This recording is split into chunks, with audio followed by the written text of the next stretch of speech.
ประเพณีไหว้พระพุทธโกษัยด้วยกันที่วัดพระบาทมิ่งเมืองวรวิหารจังหวัดแพร่ด่วนนายจ้างสถานประกอบการที่จ้างแรงงานต่างด้าวสัญชาติเมียนมากัมพูชาและเวียดนามและใบอนุญาตทำงานสิ้นสุดวันที่13กุมภาพันธ์2568โปรดฟังทางนี้สำนักงานจัดหางานจังหวัดแพร่เปิดให้ในายจ้างสถานประกอบการที่ประสงค์จะจ้างคนต่างด้าวทำงานต่อไปอีกให้ดำเนินการยื่นต่ออายุใบอนุญาตทำงานให้กับแรงงานต่างด้าวตั้งแต่บัดนี้ไปจนถึงวันที่13กุมภาพันธ์2568โดยให้ดำเนินการดังนี้กรณีแรงงานต่างด้าวสัญชาติเมียนมาและกัมพูชานายจ้างต้องยื่นบัญชีรายชื่อแจ้งความต้องการจ้างแรงงานต่างด้าวผ่านระบบอิเล็กทรอนิกส์ภายในวันที่13กุมภาพันธ์2568เท่านั้นจึงจะอยู่ในราชอาณาจักรเป็นการชั่วคราวและอนุญาตให้ทำงานเป็นเวลา6เดือนระหว่างวันที่14กุมภาพันธ์ถึง13สิงหาคม2568และให้นายจ้างรีบนำแรงงานต่างด้าวไปตรวจสุขภาพทำประกันสุขภาพขึ้นทะเบียนประกันสังคมและยื่นขออนุญาตทำงานพร้อมชำระค่าธรรมเนียมตรวจลงตราวีซ่าและยื่นสำเนาวีซ่าภายในวันที่13สิงหาคม2568กรณีสัญชาติลาวและเวียดนามผ่อนผันให้อยู่ต่อถึง13พฤษภาคม2568เพื่อดำเนินการขออนุญาตทำงานต่อไปสำหรับนายจ้างที่จ้างคนต่างด้าวไม่มีใบอนุญาตทำงานจะมีโทษปรับ 10,000 บาทถึง 100,000 บาทต่อคนต่างด้าวที่จ้าง1คนสอบถามข้อมูลเพิ่มเติมได้ที่สำนักงานจัดหางานจังหวัดแพร่ชั้น1ศาลากลางจังหวัดแพร่ตำบลในเวียงอำเภอเมืองแพร่จังหวัดแพร่โทร0545111721ในวันเวลาราชการหรือติดต่อช่องทางออนไลน์ LINE @435DEAQA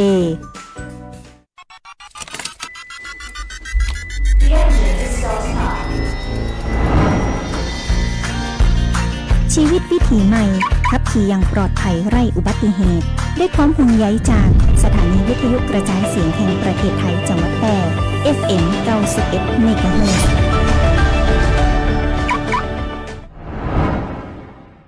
ผมยะได้น้องกะยะได้ลุงกะยะได้เปิ้นกะยะได้ป้ากะยะได้บอกว่าเป็นไผก็ยะได้เพื่อคือบ้านเมืองเฮาสดใสไร้หมอกควันงดเผาต่อสั่งฝังเข้าวัสดุเหลือใช้จากการเกษตรกิ่งไม้ใบหญ้างดการเผาป่าเพื่อล่าสัตว์งดการเผาขยะตามบ้านเรือนงดเผาลดปัญหาหมอกควันหมู่เฮาช่วยกันยะได้เพื่อล้มหายใจบริสุทธิ์ของกูคน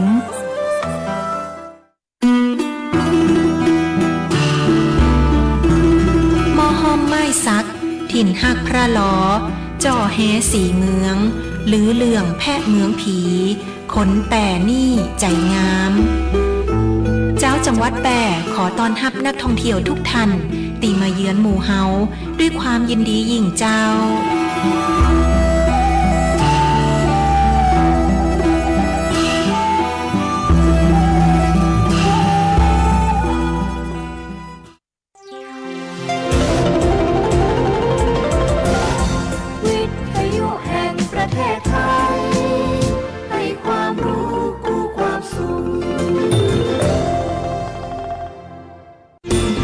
วิทยุแห่งประเทศไทยจังหวัดแพร่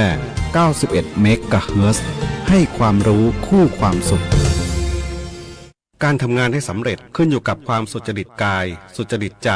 ด้วยความคิดเห็นที่เป็นอิสระปราศจากอคติและด้วยความถูกต้องตามเหตุตามผลจึงจะช่วยให้งานบรรลุจุดมุ่งหมายและประโยชน์ที่พึงประสงค์โดยครบถ้วนแท้จริงพระบรมราโชวาทพระบาทสมเด็จพระปรมินทรมหาภูมิพลอดุลยเดชรัชกาลที่ 9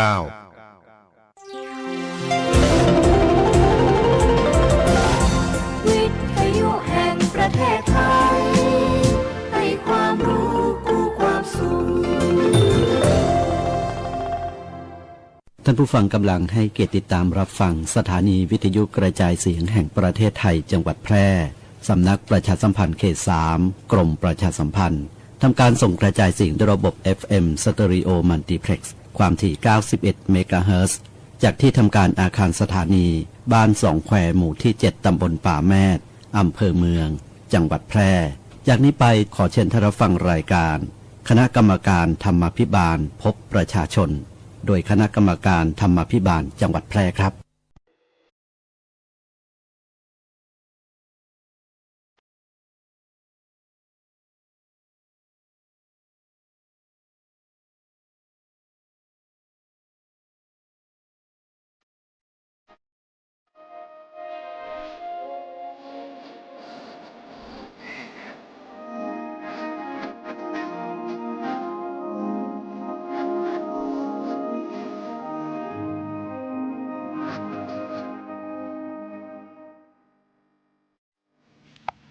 ครับสวัสดีครับท่านผู้ฟังที่เคารพครับ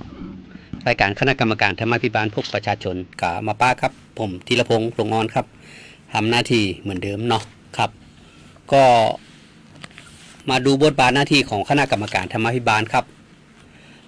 ตามระเบียบสำนักนายกรัฐมนตรีว่าด้วยคณะกรรมการธรรมาภิบาลจังหวัดพ.ศ. 2552และที่แก้ไขเพิ่มเติมข้อ2กำหนดให้คณะกรรมการธรรมาภิบาลมีอำนาจหน้าที่ดังต่อไปนี้ครับ 1. สอดส่องการปฏิบัติภารกิจของหน่วยงานของรัฐและเจ้าหน้าที่ของรัฐในจังหวัดฮือใช้วิธีการบริหารกิจการบ้านเมืองที่ดี 2. แจ้งให้ผู้ว่าราชการจังหวัดหัวหน้าส่วนราชการรัฐวิสาหกิจ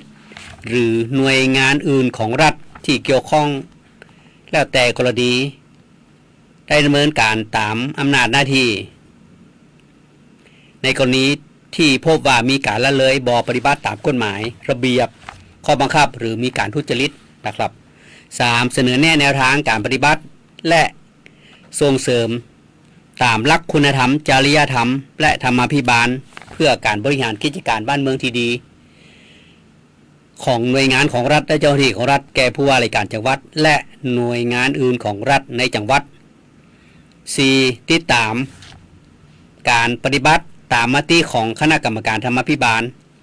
ข้อที่ 5 แต่งตั้งที่ปรึกษาด้านวิชาการการประชาสัมพันธ์หรือด้านอื่นๆจำนวนบ่เกิน3คนข้อที่ 6 เผยแพร่ผลการปฏิบัติหน้าที่ต่อสาธารณะตามเหตุสมควรนะครับเนาะบทบาทหน้าที่ของคณะกรรมการธรรมาภิบาลจังหวัดก็จะมีประมาณนี้ครับมีประมาณ 4-5 ด้าน 4-5 อย่างเนาะ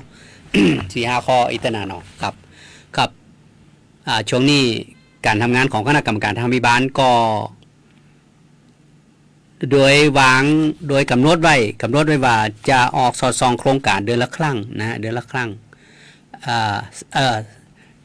สลับเดือนละครั้งนะฮะแต่ว่าทั้งนี้ทั้งนั้นก็อยู่ตีสถานการณ์กำหนึ่งแต่เดือนพฤษภานี่คงจะเปลี่ยนปลายเดือนนะครับเนาะคงจะได้มีการ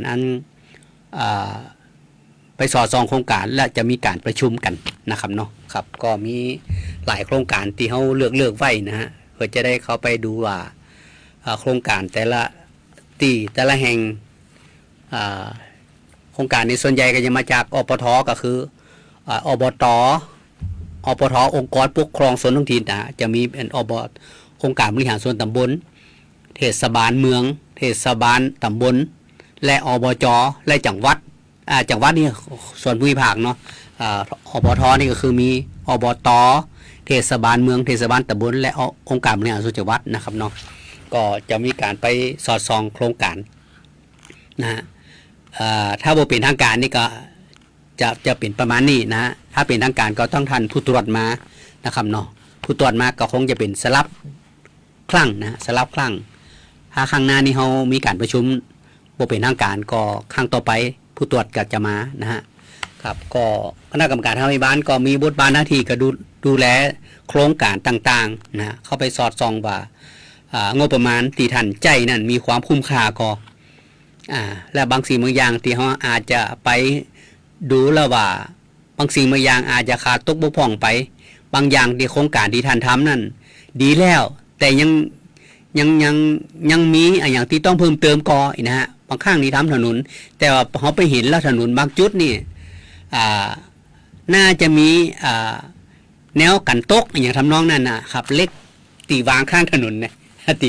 เขาว่าแนวกันตกเนาะครับบางจุดน่าจะใส่เพื่อความปลอดภัยของคนใจรถใจถนนนะครับเนาะบางจุดอาจจะน่าจะมีไฟส่องสว่างอีกนะฮะประเภทเนี่ยก็จะฮือคำแนะนำแล้วก็ฮือทั้งผู้บริหารได้ทำโครงการไป ขอที่กรมส่งเสริมก็ได้หรือว่าท่านอาจจะมีงบส่วนของท้องถิ่นอยู่แล้วนะอาจจะมีปีต่อปี69ท่านอาจจะมีโครงการที่เก็บไว้แล้วว่าปีหน้าเนี่ยผมจะทำไฟส่องสว่างถนนเส้นนี้เหมือนกันนี่นะบางเตือเขาเปิ้นยังบอกคลอดโครงการเตืออย่างทำน้องนั่นนะครับเนาะทำไปทีละโครงการนี่นะครับก็บ่เป็นอย่างครับบางสิ่งบางอย่างเขาก็ถ้าลงพื้นที่แล้วเขาจะหู้งานนะถ้าลงงานลงไปหน้าที่ลงไปในหน้างานแล้วจะหู้แล้วว่าอันยังเป็นอย่างนะฮะ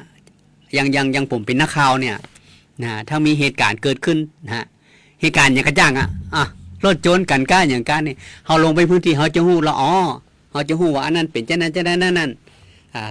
เขาก็อย่าหันว่ามันมีอย่างจัดวางอย่างตรงไหนนะครับเนาะสามารถมาอู้มาเล่าได้เลยนะฮะครับถ้าลงพื้นที่เขาจะหันว่าหน้างานเป็นจะได้นะครับเนาะครับบางครั้งที่เขาไปลงพื้นที่เขาจะหันว่าแล้วเขามาอู้ในรายการเขาจะหูวันนั้นที่เขาไปดูโครงการนี่ป้ายของถนนจัดเดียแต่ป้าย เป็นป้ายไวนิวอีกนะฮะครับโค้งเป็นไม้แหมก้ามนะบ่เปิงกันสักน้อยนะถนนลาดยางยังดีนะกว้าง6 เมตรนะแต่ป้ายไวนิวอีกนะแทนที่จะเป็นป้ายโครงเล็กเป็นมาตรฐานอย่างทำน้องเนี่ยนะเขาก็ต้องคือคำแนะนำเข้าไปเนาะครับส่วนน้อยล่ะฮะที่เมืองแปดที่จะมีเจ้านั่นนะฮะส่วนน้อยที่จะมีส่วนใหญ่แล้วคณะกรรมการทางพิบาลก็ไปสอดส่องก็คือคำแนะนำกันไปนะส่วนใหญ่แล้วทั้งผู้บริหารท้องถิ่นบอกว่าตั้งผอกองช่างนี่เขาก็จะหู้ละเนาะเพราะเขามีระเบียบกำหนดมาแล้วนะฮะแต่อาจจะมีบางตีอาจจะขาดไปพองกะยังยะบ่ตันเตะกะอย่างทำน้องนั่นนะครับบ่เป็นหยังก็บางทีเขาก็ไปดูแล้วผมกำลังสร้างเขาทำครับยังบ่แล้วเตี่ยช่างงานนักบ่เป็นหยังเราจะติดแหมว่าได้ประมาณแหม10 วัน10 วันพอกองช่างบ้านก็ขอเบอร์นายกก็ได้ขอเบอร์นายกเกม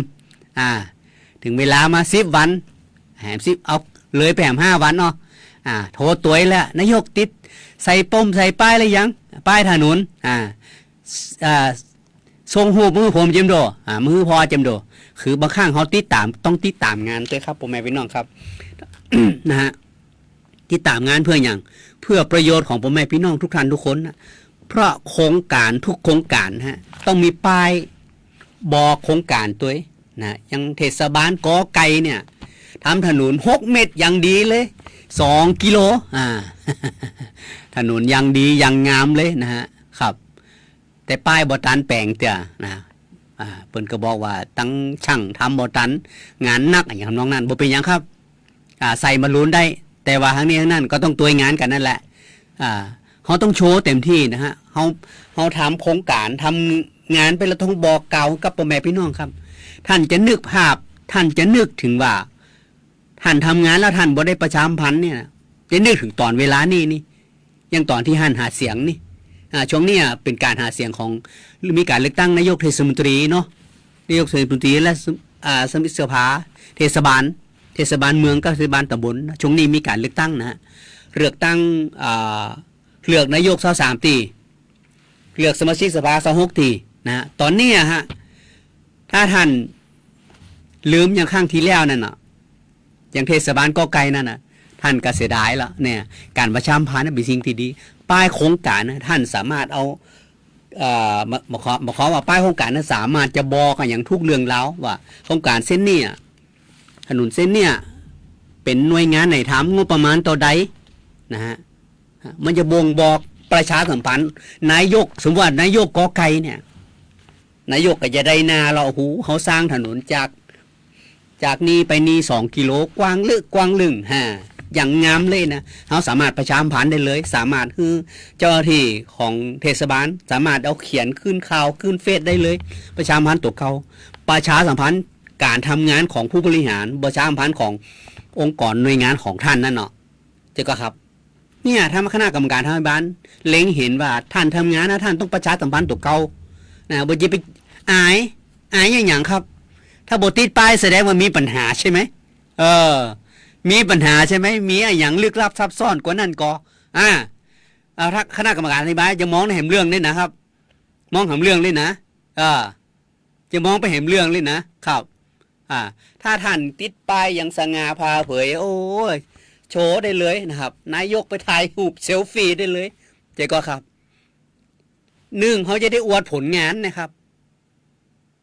การทำงานต้องอวดถือพี่น้องชาวโลกเขาได้หู้ว่าโอ้เทศบาลกอไก่มีนายกขอนกฮูกเนี่ยเปิดทำงานเก่งมากนะ3 ปี 4 ปี 48 เดือนที่ผ่านมาผมทำงานสนันปันปื้นครับผลงานขนาดนักครับเลือกข้างต่อไปนี่จะบานจะได้กระตึงเลือกครับพ่อแม่พี่น้องครับเจ๊ก็ครับนี่มองถึงการเลือกตั้งครับเวลาท่านทำงานบนจีไปเนี่ยอย่างแบบว่ามีลึกลับซับซ้อนถ้าลึกลับซับซ้อนแบบมีอย่างมีพิรุษนะฮะองค์กรหน่วยงานตรวจสอบหลายแลเขาก็ยังมองเห็นละฝ่ายตรวจสอบท่านบุจิไผครับคู่ต่อสู้ของท่านนั่นแหละคู่ต่อสู้คืออย่างผู้สมัครครั้งที่แล้วน่ะนายกอไก่สมัครกับคอนูฮูไปนะสมมติหอนฮูมันไก่ไปกอไก่สมัครกับคอควายนะฮะนายคอควายก็อยู่ตรวจสอบนายกอไก่นั่นเนาะจิก็ครับนั่นนะครับตรวจสอบไงสุดคนที่จะตรวจสอบท่านนะเพราะต้องไปไก่ครับเมื่อเดือนผมก็ได้ข้อมูลหน่วยงานจากคู่ต่อสู้ของท่านนั่นน่ะเนี่ยส่งมาฮือว่าเป็นเจ้านั่นเจ้านี่ผมก็ต้องฮือความเป็นธรรมกับผู้บริหารตัวว่าอ๋อเป็นเจ้านี่มาโอเคเขาเก็บข้อมูลมาเขาก็ต้องฟังความทั้ง2-3 ด้านครับฟังความจากพี่น้องชาวบ้านตัว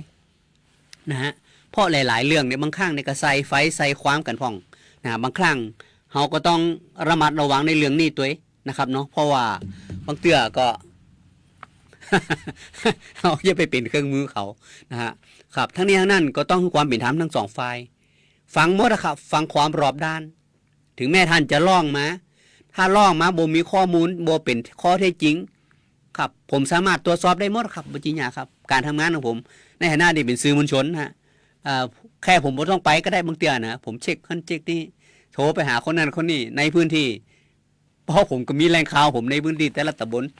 ผมมีข้อมูลมีเบอร์โทรศัพท์อย่างไรถามว่าพี่เป็นจะได้นะแต่ก็ ถามมาคนนั้นเดี๋ยวนี้ผู้ใหญ่บ้านกำนันทั้งหลายแลสอบตอย่างทั้งหลายแลครับผมมีข้อมูลอยู่นะฮะครับทั้งนี้ทั้งนั้นก็ต้องคือความเป็นธรรมทั้ง2 ฝ่ายฉะนั้นแล้วการจะร้องเรียนต้องเน้นเรื่องความเป็นจริงครับต้องเป็นจริงเท่านั้นครับนะจะไปกล่าวหากันบ่ดีนะการกล่าวหาใส่ร้ายนะมันบ่ดีฉะนั้นแล้วการเมืองก็คือการเมืองครับผมอยู่แวดวงงานการเมืองในงานข่าวมาเนี่ยผมว่าผมอยู่แวดวงตรงนี้มา40 ปีแล้วผมบอกว่ามันก็พอสมควรนะ โดนจู้มากันนักฝึกกันครับโดนจู้มากันนักบางทีเขาก็โอ้นี่เขาโดนจู้นี่ว่านะฮะครับฉะนั้นแล้วประสบการณ์มันสอนให้เขาได้เรียนรู้ครับอย่างคณะกรรมการทำให้บ้านเหมือนกันนะครับปีนี้น่าจะเป็นปีที่15กันเนาะนะปีที่15ครับก็เรียนรู้พอสมควรครับเรียนรู้กับเรื่องราวการทำงานพอสมควรเลยนะครับได้ประสบการณ์อย่างเยอะนะเยอะเลยมีความภูมิใจมากว่าที่เขาได้มาทำตรงนี้แล้วก็ได้เกิดประโยชน์กับบ้านกับเมืองนะถึงแม้มันจะเป็นงานที่บางครั้งคือผมทำงานของผมนี่คือเป็นการแอลไปในตัวครับแอลไปในตัวบางเตียผมไปห้านไปนี่ผมก็จะนึกได้ละอ๋อถนนเส้นนี้วันก่อนผมไปแอลไปธุระเดินใจพอดีวันก่อนนะไปสอดส่องโครงการที่เขตสูงเม่นเดินใจก็ขี่รถแวะไปดูถนนที่ทางหลวงชนบทครับจากคลองชลประทานที่อ่างไม่มานั้นล่องไปทางใต้ถึงสุดเส้นทางคลองชลประทานก็ตอนนี้ลาดยางเปิ้นน่าจะเป็นแบบว่า ลาดยางมันน่าจะลาด2 เทือกก็ฮะน่าจะเป็นทำน้องนั่นเนาะดูแล้วผมดูแล้วผมขี่รถไปเซอร์เวย์ดูแล้วสุดไปแล้วจะแบบว่าเขาลาดไปอาจจะช่วงก่อนปีใหม่นะครับหลังปีใหม่นี่ยังบ่ได้เริ่มแต่นะฮะครับวันนั้นที่ผมไปดูแล้วเส้นทางเหมาะดีครับเหมาะดีถ้าลาดยางตีเป็นรูปเป็นร่างตีสำเร็จอย่างเรียบร้อยดีผมว่าถนนเส้นนี้จะเกิดประโยชน์สูงสุดเลยครับจากบ้านแม่จั่วพดไปถึงสูงเม่นเด่นใจสูงเม่นพดไปถึงเพนี่บ้านแต่เพนี่มันจะพดเส้นเพนะฮะเขามันจะเชื่อมกันเลยนะถนนเส้นนี้จะเป็นถนนสายรองครับคู่ขนานกับเส้น101ครับเวลาเส้น101มี การจราจรหนาแน่นเป็นบางช่วงเขาก็สามารถจะแวบเข้าไปเส้นทางนั้นได้ทางหลวงชนบททางหลวงชนบทเปิ้นก็พยายามทำอย่างตีแบบว่ามีตรงไหนที่มีทางแยกเปิ้นก็มีไฟสัญญาณไฟอยู่นะฮะก็มีอย่างปรับปรุงขึ้นดีเยอะครับดีเยอะเนาะก็คือความก็ขอบคุณทั้งหน่วยงานต่างๆครับที่ทำงานที่แข่งกันทำงานเพื่อกับประโยชน์พ่อแม่พี่น้องใหม่ๆเนี่ยผมก็มีตำหนิอยู่น้อยๆเพราะว่าถนนเส้นนั้นเนี่ยบางจุดครับบางจุดถนนจากอบต.ขึ้นไปถนนเส้นคลองชลประทานนั่นนะทางหลวงชนบทนะถนนทางถนนท้องถิ่นขึ้นไปมันถนนแหงนกันเนี่ยครับรถจะโลขึ้นไปกับกลางถนนพุ่นนะ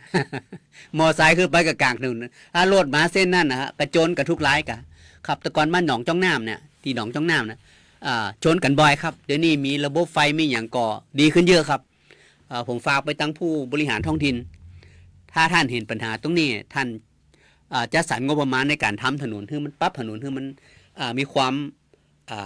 ลาดชันให้มันต่อกับถนนทางหลวงชนบทน้อยหนึ่งอย่างน้อยๆมีตีจอดรถสมมุติว่ารถยนต์เป็นตีจอดรถยนต์สักกันก็ได้ครับปรับน้อยเดียวฮะให้มันสูงขึ้นไปเนาะเอารถยนต์ไปยองจอท่านแล้วก็สามารถไปได้มอไซค์สามารถไปได้เลี้ยวซ้ายเลี้ยวขวาได้กูเตือนนี่แง่นเช่นนี้ครับอันตรายครับแม่ครับมันเกิดอุบัติเหตุหลายครั้งผมเลยบอกใครได้ไปแจ้เส้นทางนั้นเพราะอย่างผมเห็นว่ามันมีความเสี่ยงอยู่ระดับหนึ่งนะแต่ปีที่ผ่านมานี่ความเสี่ยงนั้นลดไปแล้วแต่ผมก็ยังบอกใครมั่นใจตัวใดเตือนะฮะผมก็เลยไปแจ้101อยู่ส่วนใหญ่นะฮะส่วนใหญ่นะครับแต่เส้นนั้นก็อาจจะเมื่อนานๆอาจจะปั่นรถทีพ่องอย่างพ่องนะครับเนาะก็เป็นอย่างที่บอกเล่าคือครับหน่วยงานบอกเล่าคือครับพ่อแม่พี่น้องได้รับทราบว่าคณะกรรมการธรรมาภิบาลมีบทบาทหน้าที่ในการทำงานประมาณนี้ครับขอพักสักคำก่อนเนาะครับเชิญครับ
ธนาคารอาคารสงเคราะห์ธนาคารที่ดีที่สุดสำหรับการมีบ้านเรายินดีให้บริการทั้งด้านสินเชื่อและเงินฝากไม่ว่าจะซื้อจะสร้างจะรีไฟแนนซ์จะต่อเติมซ่อมแซมอาคารหรือจะฝากจะถอนหรือซื้อสลากธนาคารอาคารสงเคราะห์ทำให้คนไทยมีบ้านข่าวดีธนาคารอาคารสงเคราะห์ออกหน่วยให้บริการนอกสถานที่ณที่ว่าการอำเภอ2ทุกวันอังคารตั้งแต่เวลา 9 นาฬิกาถึง 15 นาฬิกา 30 นาทีและณที่ว่าการอำเภอวังชิ้นและที่ว่าการอำเภอหลองทุกวันพุธตั้งแต่เวลา 9 นาฬิกาถึง 15 นาฬิกา 30 นาทีธนาคารอาคารสงเคราะห์ทำให้คนไทยมีบ้านติดต่อธนาคารอาคารสงเคราะห์สาขาแพร่โทร 054-621-4905 กีฬาเสียงแน่ซื้อละเจ้าและไอ้ละเจ้า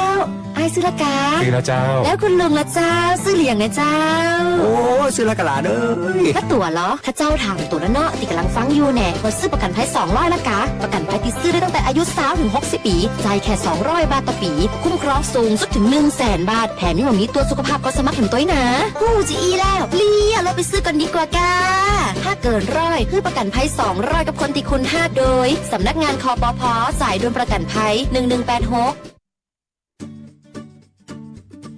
โรงพยาบาลชุมชนการแพทย์แผนไทยและการแพทย์ทางเลือกองค์การบริหารส่วนจังหวัดแพร่เปิดให้บริการดูแลสุขภาพนวดพอกอกนวดรักษาแผนไทย90นาทีนวดแผนไทยนวดเท้าประคบร้อนบรรเทาอาการปวดเมื่อยคลายกล้ามเนื้อ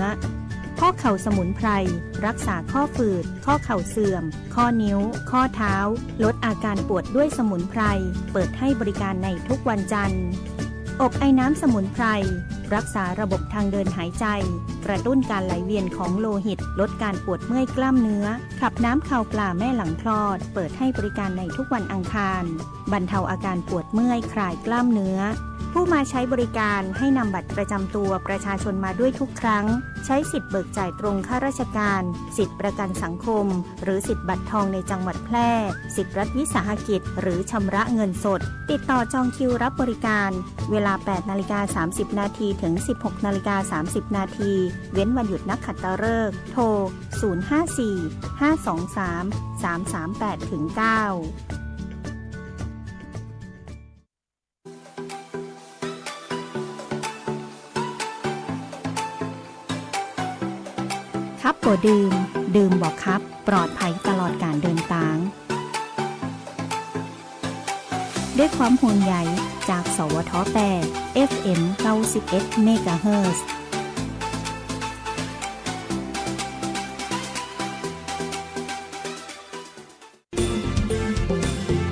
คุณกำลังฟังสวทแพร่ FM 91 เมกะเฮิรตซ์ครับในช่วงที่2ครับเนาะพักกับผมเหมือนเดิมครับครับเมื่อวันวันที่อย่างนี้ ลืมวันลืมคืนทำงานครับเมื่อวันที่1ที่ผ่านมาเนาะที่ประชุมคณะกรรมการอำเภอหัวหน้าส่วนนะฮะการประชุมระดับอำเภอนะครับเนาะก็โดยปกติแล้วคณะกรรมการทางวิบาลก็ได้เข้าร่วมทุกครั้งนะผมก็มือนานๆไปนะฮะวันที่1ที่ผ่านมานี่ผมมีโอกาสได้ไปร่วมฟังนะครับเนาะก็มีหน่วยงานระดับอำเภอระดับจังหวัดมีการประชุมกันเพื่อสร้างความเข้าใจงานระดับจังหวัดก็ลงไประดับอำเภอนะฮะก็อำเภอก็มีทั้งหัวหน้าส่วนหน่วยงานของระดับอำเภอผู้บริหารองค์กรปกครองส่วนท้องถิ่นสจ.แล้วก็มีหลายฝ่ายเนาะหลายฝ่ายกำนันทุกตำบลนะครับเนาะเขาจะเข้าร่วมกันก็จะมีการแจ้งข้อมูลข่าวสารระดับอำเภอให้รับทราบนะครับนะบางสิ่งบางอย่างนะผมมีเรื่องหนึ่งที่ตั้งสำนักงานเกษตรอำเภอเปิ่นอู้ในวันนั้นมาตรการสร้างความตระหนักรู้และมาตรการป้องกันการเผาในพื้นที่การเกษตรนะฮะเปิ่นเน้นย้ำว่าในพื้นที่การเกษตรเนี่ยการเผาเนี่ยทำให้การเผาในพื้นที่การเกษตรการเผาที่เกิดขึ้นจากการกระทำของเกษตรกรหรือใช่หรือก่อให้ผู้อื่นเผาในพื้นที่เกษตรของตนหรือพื้นที่เกษตรที่มีที่เกษตรกรมีสิทธิ์ครอบครองหรือใช้ประโยชน์ที่ดิน นะฮะในช่วงตั้งแต่วันที่ตั้งแต่วันที่17 มกราคม 68 ถึง 31 พฤษภาคม 68 ในกรณีเกษตรกรรายใดมีประวัติการเผาในพื้นที่การเกษตรเกษตรกรรายนั้นจะบ่ได้รับสิทธิ์ในการเข้าร่วมโครงการสนับสนุนและพัฒนาศักยภาพเกษตรกรของกระทรวงเกษตรทุกโครงการโดยเป็นการขาดคุณสมบัติในการเข้าร่วมโครงการการสนับสนุนและการพัฒนาศักยภาพเกษตรกรนับตั้งแต่วันที่1 มิถุนายน 2568 ถึง 31 พฤษภาคม 2570 นะฮะนี่เปิ่นอันห้ามเผานะฮะฉะนั้นแล้วเกษตรกรพ่อแม่พี่น้องเขาที่เป็นเกษตรกรนะฮะท่านต้องรักษามาตรฐานนี้ไว้นะถึงวันที่31 พฤษภาคมนะครับนะ31 พฤษภาคมนะเกษตรกรนะครับ เกษตรกรย่ำเกษตรกรเพราะว่าส่วนตีสวนตีให้ตีนาอย่างกระจ่างถ้าท่านเผาแล้วก็ท่านก็จะบ่ได้รับการสนับสนุนตามโครงการนี้นะครับเนาะผมก็มาบอกเราให้พ่อแม่พี่น้องได้รับทราบนะครับรับทราบพอเรื่องนี้ถ้าท่านเข้าใจผิดไปมันอาจจะขาดโอกาสตรงนั้นไปเนาะกับเป็นอย่างที่บอกกล่าวให้พ่อแม่พี่น้องครับเนาะครับผมมีข่าวประชาสัมพันธ์อยู่นี่น้อยหนึ่งครับเนาะตั้ง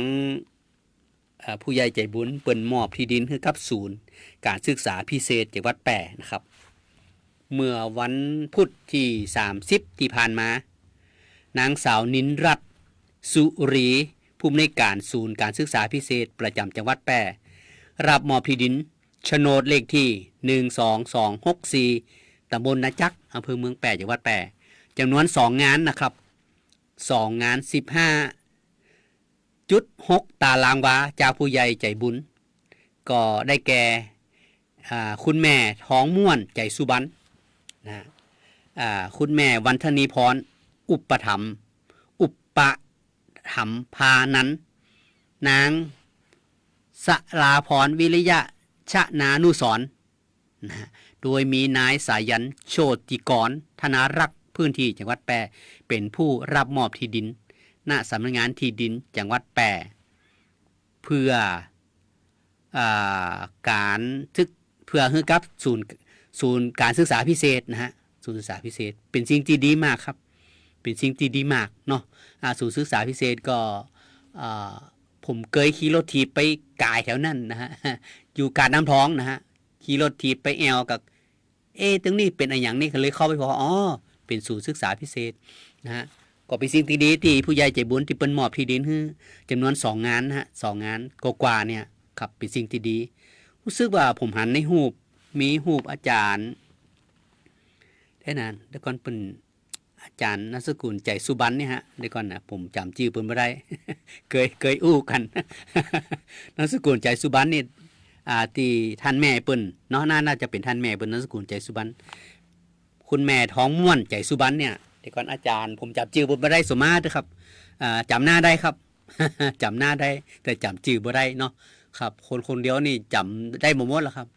ต้องขอบคุณแตนพ่อแม่พี่น้องนะฮะคนเมืองแปร่ตัวนะครับเนี่ยเป็นสิ่งที่ดีครับสิ่งดีๆงามๆที่เนี่ยเขาอยากจะเกิดขึ้นกับเมืองแปร่นักๆเนาะเพราะสถานที่ท่านตั้งศูนย์การศึกษาตรงนี้ก็รู้สึกพื้นจะได้มีพื้นที่เพิ่มขึ้นนี่นะฮะนะมันก็จะได้ยังนักเรียนตีละออนที่เขาไปเรียนไป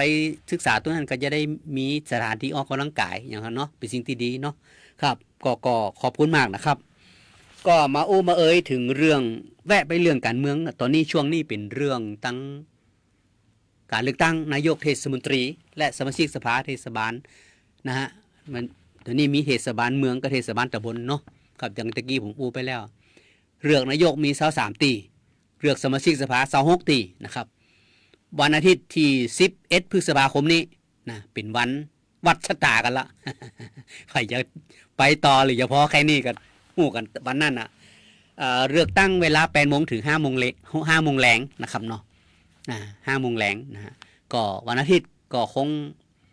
พ่อแม่พี่น้องก็คงไปใจซิดใจเสียงกันนะครับเขาคู่หากาเบอร์ที่ท่านคิดว่าใช่ ใช่ของท่านนั่นน่ะ ในคู่หาเป็นสิทธิ์ของเขานะผมไปพี่น้องครับเป็นสิทธิ์ของเขานะเวลาเนี่ยผู้สมัครทั้งหลายแลผู้ว่าผู้สมัครนายกกะสมาชิกสภาสอทอกะไปหาเสียงท่านรับหมดอะครับรับอย่างรับฟังหมดอะครับบางคนอาจจะก่ายเรื่องฟังรถโฆษณาอย่างป้องอดเอาเหลือเวลาบอกกี่วันนี่วันนี้วันที่อย่างละที่3ละ4 5 6 7 8 9 10เหลือ1 6 7 วัน7 8 วันอดเอานะครับเนาะอดเอาครับก็จำขึ้นใจละกันเนาะครับบาง บางพื้นที่ก็มีกระแสหลายเรื่องครับกระแสเอาคนเก่าคนเก่า2คนใหม่มี2อย่างเนี่ย มี2อย่างเอาคนเก่าบอกว่าบอกคนก็บอกว่าคนเก่าโอเคแล้วดีแล้วต่องานเก่าต่องานทำงานต่อไปแหมบางเตียบางแหมตีหนึ่งบอกว่าบ่ไหวใกล้ก็เป็นไปครับโอเป็นอย่างครับเรื่องนี้เป็นเรื่องของท่านเป็นเสียงมหาชนเลือกนายกข้างเลือกนายกเนี่ยบอกว่านายกอบตก็นายกเทศบาลนะนายกอบจก็คืองานนี้มันเป็นการเลือกทั้งตำบลนะฮะแล้วปิดแบ่งเลือกนายกนี่ทั้งตำบลเนาะแต่สทนี่ปิดเขตนะฮะเขต1เขต2นะเขตละ6คนนั่นนะสภามี12คนท่านจะเลือกใครก็ท่านแล้วแต่ท่านจะยกทีมกะหรือว่าจะยกยัง ยก3คน4คนก็แล้วแต่ท่านไปบ่สามารถไปกำหนดชะตาของท่านได้ท่านพิจารณาเองครับพิจารณาเองว่าท่านจะเลือกใครเนาะครับบ่ต้องไปฮื้อไห้บอกแล้วครับ บางคนก็ว่า บ่มาในกาบ่เป็นนี่นะผมก็ว่าเป็นอย่างที่ว่ากันเล่นๆพ่องนะฮะพ่องอาจจะเป็นเรื่องจริงได้นะผมก็จะไปหลายพื้นที่เนาะผมก็จะไปถามพี่น้องเจ้าบ้านว่าเป็นจะได้พ่องนะบางตีนี่กระแสมาบอกว่าจะเปลี่ยนโอ้ตายละฟังเปลี่ยนแต่ไหนนะบ่เอาเดี๋ยวเปลี่ยนแน่นอน เปลี่ยนก็เปลี่ยนแล้วแต่ท่านครับเพราะว่าผมก็ไปอยู่ในเขตเทศบาลอยู่แล้วผมอยู่เขตอบตครับ บ่สามารถจะไปบอกว่าแม่ป้าเรียกเบอร์นี่เด้อเบอร์นั่นเด้อบ่ใครครับบางคนก็ถามผมถามพี่นักข่าวจะเลือกเบอร์ไหนนี่ ผมบอกว่าได้ครับผิดกฎหมาย ผิดกฎหมายเลือกตั้งนะครับเนาะฉะนั้นแล้วการเลือกตั้งนี่นะฮะพ่อแม่พี่น้องต้องพิจารณาให้ดีท่านจะเลือกไผในพิจารณาให้ดีนะบ่ว่านายกกะบ่ว่าสทกะนะฮะที่ผ่านมาบางคนนี่เคยเป็นอยู่แล้วนะอย่างนายกอดีตนายกนี่เคยเป็นมาแล้วพี่น้องชาวบ้านอาจจะหันดูว่าโอ้ผลงานเขาก็ดีนุนะผลงานเขาก็ดีนุและโครงการที่ว่านายกเคยอู้ไว้ว่าเนี่ยถ้าทำถนนเส้นนี้แล้วถนนจากนี่เป็น1 กิโลแล้วปีต่อไปจะสร้างตรงนี้ไปแหมกิโลอีกนะครับก็อาจจะพี่น้องอาจจะเลือกคนเก่าก็ได้นะเป็นเหตุเป็นผลอะไรอย่างก็บ่ฮู้สุดแล้วแต่ตัดสินใจเองทั้งนี้ทั้งนั้นครับผมเคยอู้กับนายกทั้งหลายแลเพิ่นบอกว่าครับ ไผญาตินักผู้บริหารเนี่ยฮะถ้าผู้บริหารเนี่ยนายก1ล่ะที่รอง2ที่ปรึกษา1เลขาถ้า5คนนี่นะถ้าคุมเสียงในทั้งตำบลนี่นะได้เป็นนายกแน่ครับชนะแน่แล้วสทแหมถ้าสทเป็นทีมเดียวกันนี่นะฮะถ้าสทแต่ละคนนี่มีญาตินักนะทุกคนมีญาตินักหมดนี่นะมีโอกาสยกทีมหมดเลยครับนะมีโอกาสยกทีมหมดเลยบ่เหลือบาก็แห้งนี่จะบ่รุดครับนะจะบ่รุดนะสังเกตมาหลายตีเพราะที่ผ่านมาบางคนมีผลงานดีนะฮะผลงานดีเพิ่นบอกว่าเข้าตากรรมการจะได้กระตึงเลือกเนี่ยนายกอไก่เนี่ยมันทำงานเก่งแต่เก่งว่ามันบอกขี้ข้านโทรไปหานี่ทันทีนะฮะลุงพองนี่โทรไปหานี่บ่ฮับสายเป็นยังบ่ฮู้ครับบ่ฮับสายโทรศัพท์เจ้าบ้านกระจมนะผมก็บอกว่าครับท่านอาจจะบ่สะดวกก้าท่านนายกอาจจะบ่สะดวกอาจจะติดประชุมก้าหยังก้าบ่ฮู้ครับเพิ่นก็บอกว่าโทรไปทุกครั้งครับเตี้ย แจ้งมาแจ้งกระโทรไปหากันนี่ยังบ่รับสายอีนะผมก็บ่ฮู้เนาะ เดี๋ยวผมเจอผมจะได้ถามนะครับได้ถาม มีเหตุมีผลอย่างก็ครับเป็นเรื่องปกติครับผมเนี่ยนะโทรศัพท์ผมนี่นะ0615955297เบอร์เนี่ยครับเบอร์ตลอดทั้งคืนนะเบอร์ตลอดทั้งคืนบ่ปิดครับ แต่เมื่อคืนก็บ่โทรหากันนะแต่ว่าฝากข้อความได้ฝากแบบถ้าท่านเมมไว้เนี่ย0615955297นี่นะถ้าท่านเมมเบอร์นี้ไว้มันจะเป็นไลน์ออโต้เลย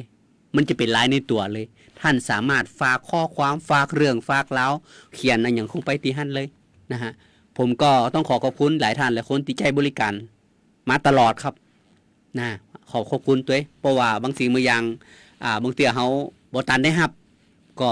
แต่ยังง่ายฮับก็บางเตี้ยก็ยังไปทำทำข่าวอยู่หันละบางเตี้ยก็ฝากข้อความมาฝากข้อมูลมาถ้าจะได้โทรกลับเต็มเด้ออย่างทำน้องนั่นครับส่วนใหญ่แล้วถ้าโทรมานี่ถ้าผมบ่ตันฮับนี่ผมจะโทรกลับทุกเบอร์ครับทุกเบอร์ถึงจะเป็นคอเส้นตุ่มอย่างกระจ่างโทรกลับก่อนถ้าบ่ไปบ่มานี่ผมบอกเลยนะฮะบอกเลยพออย่างบางเตี้ยเป็นแก่งคอเส้นตุ่มเส้นเตอร์เนี่ยผมดูผมก็เจอมาหลายครั้งครับโทรมาปุ๊บนี่ผมฮู้แล้วผมบอกเลยเรียบร้อยครับครับพ่อบางสิ่งบางอย่างเขาก็ต้องความปลอดภัยก่อนแต่ทั้งนี้ทั้งนั้นนะถ้าเมมเบอร์ผมไว้เนี่ย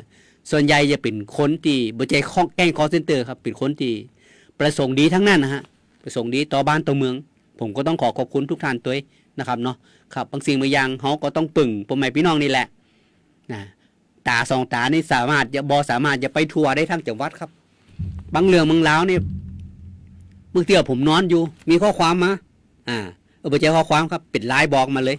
เขียนข้อมูลมาปุ๊บมีอย่างตรงนั้นตรงนี้ผมก็สามารถฮู้ได้เลยนะฮะเนี่ยสามารถฮู้ได้เลยอย่างตะกี้ตีข่าวตีผมไปตะกี้ก็ท่านปีเปียวท่านผู้สื่อข่าวไทยรัฐก็เปิดฝากข่าวมาก็ตีเรื่องหมอบที่ดินคือครับอันตรงเรียนศูนย์ศึกษาพิเศษเนาะครับบางสิ่งบางอย่างเนี่ยฟังมาเด้อครับเฮาสามารถจะถ้าผมเข้ารายการผมสามารถประชาสัมพันธ์ขึ้นได้เนาะกับตะคืนนี่ฟ้าฝนลงพอสมควรครับเมืองแปรนี่ก็คงจะทัวร์เนาะครับผมหันตั้ง Facebook โพสต์กันตั้งเสียบก็ไม่ฮัก ฮักถนนเสียบนะคงจะมีการแต่คงมีความเสียหายมากมายนะท่านคงเป็นถนนที่สายเสียบเนาะครับก็ดูแล้วน่าจะแห้งพอสมควรครับก็ไม่ก็ตอกนะช่วงนี้ก็พายุมาถึงวันที่4นะที่4มันผูกกับวันหนึ่งครับก็เตรียมพึ่งพร้อมครับพ่อแม่พี่น้องครับเตรียมพึ่งพร้อมครับบางครั้งนี่บ้านจองหลังคากะหรือว่าป้ายบ้านป้ายบ้านที่อยู่ใกล้ป้ายโฆษณากับเมาแงนพอป้ายโฆษณาของเด้อ เดี๋ยวอย่าเปิ้งมาใส่บ้านของนะครับของเจนี่บางครั้งก็อารมณ์มันแห้งเนาะบางทีเขาก็ต้องระมัดระวังครับฉะนั้นแล้วในเมื่อฝนตกฟ้าห้องลมแห้งเนี่ยการขับรถนะมาขับเมื่อคืนท่านต้องระมัดระวังด้วยนะถ้ามันแห้งเกินไปท่านจอดดีกว่าครับจอดที่ไหนตีโล่งๆปลอดภัยเนาะที่ไฟสว่างนะฮะที่ไหนที่ว่ามีไฟแจ้งๆกับท่านไปจอดด่านจอดอะไรอย่างก็ได้ที่ความปลอดภัยเนาะเพราะบางสิ่งบางอย่างนี่อุบัติเหตุก็อย่างเกิดขึ้นเนี่ยมันเขาบางเตี้ยเขาต้องป้องกันครับการป้องกันดีกว่าแก้ไขนะฮะพ่อแม่น้องครับผมจะเน้นงานป้องกันก่อนนะอย่างที่ว่ามันดูท่าทางแล้วบอกใครท่านี่ป้องกันไว้ก่อนนะถ้าแก้ไขนี่บตันแล้วนะครับแต่คืนนี่สทปินขึ้นเฟซว่าน่าจะมีรถลากปูนลากอย่างไปอาจจะใส่ปูนนักไปก่อนหรือว่าใส่ดินอย่างก็นักแถวเด่นใจฮะรู้สึกว่าไปโต๊ะกลางถนนนี่นะ3 แยกหลายจุดนะฮะก็รู้สึกว่าผมหันแล้วมีน่าจะเป็นเจ้าของรถหรือว่าบริษัทที่เกี่ยวข้องมาทำความสะอาดแล้วก็ดีครับทั้งนี้ทั้งนั้นเนี่ยการอย่างกระจ่างฮะรถล้างอย่างกระจ่างบรรทุกดินอย่างกระจ่างบริไซนักครับถ้าไซนักมันจะตกไปกลางถนนนะถ้าตกกลางถนนนะ1รถมอเตอร์ไซค์ไปย่ำไปแลดหัวนอกปืนเป็นอย่างไปนักก็ลำบากเนาะเป็นฝุ่นเป็นอย่างเนี่ยฉะนั้นแล้วเบื้องต้นนี่ป้องกันคือบ่ต้องใส่นักครับใส่ให้มันพอดีถ้าเป็นไปได้ทันที่รถลากอย่างทั้งหลายแรงทันมีผ้าอย่างปิดให้มันมีชิดเนาะเวลา ไปเนี่ยเดินทางเนี่ยมันฝุ่น1ฝุ่นมันจะบ่ขึ้นมันจะมีความปลอดภัยต้องดูแลสุขภาพพ่อแม่พี่น้องเฮาตัวนะเอื้ออาทรต่อผู้ใจรถใจถนนตัวครับเรื่องนี้เป็นเรื่องสำคัญนะฮะสำคัญตัวเนาะเฮาเป็นคนเมืองแปลนี่เฮามีหยังเฮาเอื้ออาทรต่อกันเนาะพยายามจะเน้นคือประชาสัมพันธ์ในเรื่องนี้คือนักเนาะครับรายการคณะกรรมการทำให้บ้านขอจากลาพ่อแม่พี่น้องไปก่อนนะปะกันใหม่ในวันเสาร์หน้าครับวันนี้กับผมธีรพงษ์ตงอ้อนขอจากลาก่อนสวัสดีครับ